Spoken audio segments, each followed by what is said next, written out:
दक्षिण भारत में इन दिनों राजनीति गर्म है तो नेताओं का भी एक दल से दूसरे दल में जाना आना लगा हुआ है।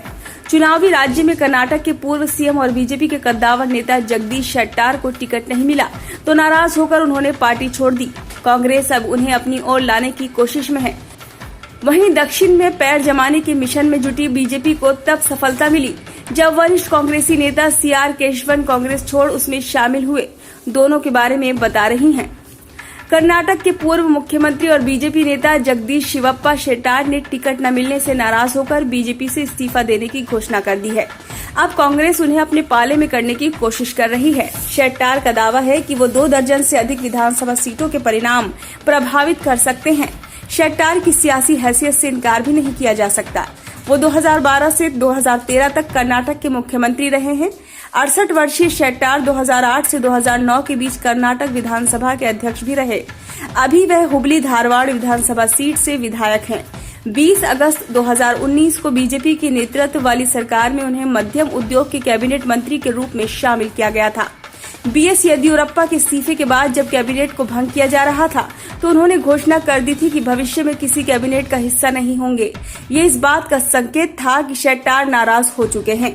वो संघ के पुराने कार्यकर्ता हैं। उत्तरी कर्नाटक के इलाके में उनकी पकड़ बेहद मजबूत मानी जाती है। शेट्टार राज्य में येदियुरप्पा के बाद बीजेपी के दूसरे सबसे बड़े लिंगायत नेता हैं। राज्य में सत्ता की चाबी लिंगायतों के हाथ में ही मानी जाती है। हुबली धारवाड़ सेंट्रल सीट को उनकी परंपरागत सीट माना जाता है। दिसंबर 1955 में जन्मे शेट्टार 1994 में पहली बार विधानसभा पहुंचे और उसके बाद 1996 में बीजेपी के सचिव बनाए गए। 2005 में उन्हें कर्नाटक बीजेपी का अध्यक्ष बनाया गया। शेट्टार 6 बार चुनाव जीते हैं और हर बार उनकी जीत का अंतर 25,000 वोटों से ज्यादा रहा है। वो कई सरकारों में अलग अलग मंत्रालय भी संभाल चुके हैं। उनकी गिनती कर्नाटक बीजेपी के उन बड़े नेताओं में होती है जिन्होंने पार्टी को अपने पैरों पर खड़ा किया है। वो येदियुरप्पा के भी करीबी माने जाते हैं। शेट्टार 20 साल तक प्रैक्टिसिंग वकील रहे हैं।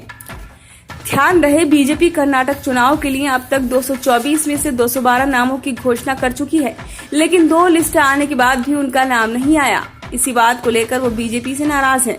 इस बार शेट्टार की ख्वाहिश थी कि बीजेपी की टिकट से वो हुबली धारवाड़ से चुनाव लड़ें, जो लगता है कि पूरी होनी मुश्किल ही है। देखने वाली बात होगी कि उनके नाराजगी के झटके से बीजेपी किस तरह संभलती है।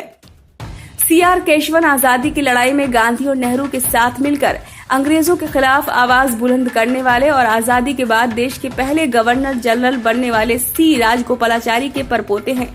उन्होंने इस साल फरवरी में कांग्रेस की सदस्यता से इस्तीफा दिया था। पिछले दिनों केशवन ने पीएम मोदी की नीतियों की तारीफ भी की थी, जिसके बाद से उनके बीजेपी में जाने की चर्चा थी। केशवन की बीजेपी में आमद उस दिन हुई जिस दिन प्रधानमंत्री मोदी तमिलनाडु के दौरे पर थे। बीजेपी ने कहा कि केशवन तमिलनाडु की राजनीति में पार्टी की एक सशक्त आवाज होंगे। बीजेपी पिछले कई सालों से दक्षिण भारत में अपनी पैठ बनाने की कोशिश में है, लेकिन कर्नाटक को छोड़ दक्षिण के किसी भी राज्य में वो अभी तक अपनी सशक्त मौजूदगी दर्ज नहीं करा पाई है।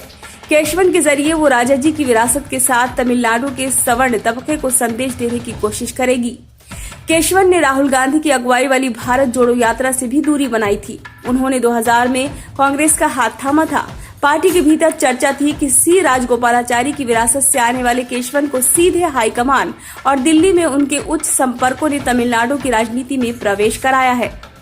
कुछ समय बाद ही केशवन को श्री पेरुबंदूर स्थित Rajiv Gandhi national institute of youth progress का उपाध्यक्ष बनाकर उन्हें राज्य मंत्री का दर्जा दिया गया।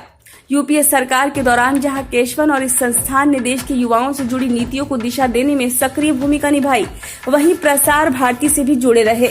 इतना ही नहीं, कांग्रेस हाईकमान ने उन्हें चिदम्बरम, इलांगोवन जैसे सीनियर नेताओं पर तरजीह देते हुए तमिलनाडु कांग्रेस कमेटी के समाज सेवी ट्रस्ट में अहम जिम्मेदारी दी, जिसका स्थानीय स्तर पर खासा विरोध भी हुआ।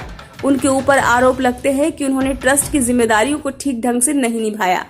2014 में केशवन को पार्टी की ओर से लोकसभा चुनाव लड़ने का प्रस्ताव दिया गया, लेकिन उन्होंने इनकार कर दिया। कहा जाता है कि उसके बाद उन्होंने तमिलनाडु से राज्यसभा टिकट के लिए कोशिश की, लेकिन उन्हें राज्यसभा का टिकट नहीं मिला। माना जाता है कि उसी के बाद से ही कांग्रेस पार्टी में उनकी दिलचस्पी कम होने लगी। यूनिवर्सिटी ऑफ मद्रास से इंजीनियरिंग की पढ़ाई पूरी करने वाले केशवन को एक समय पार्टी का युवा चेहरा माना जाता था।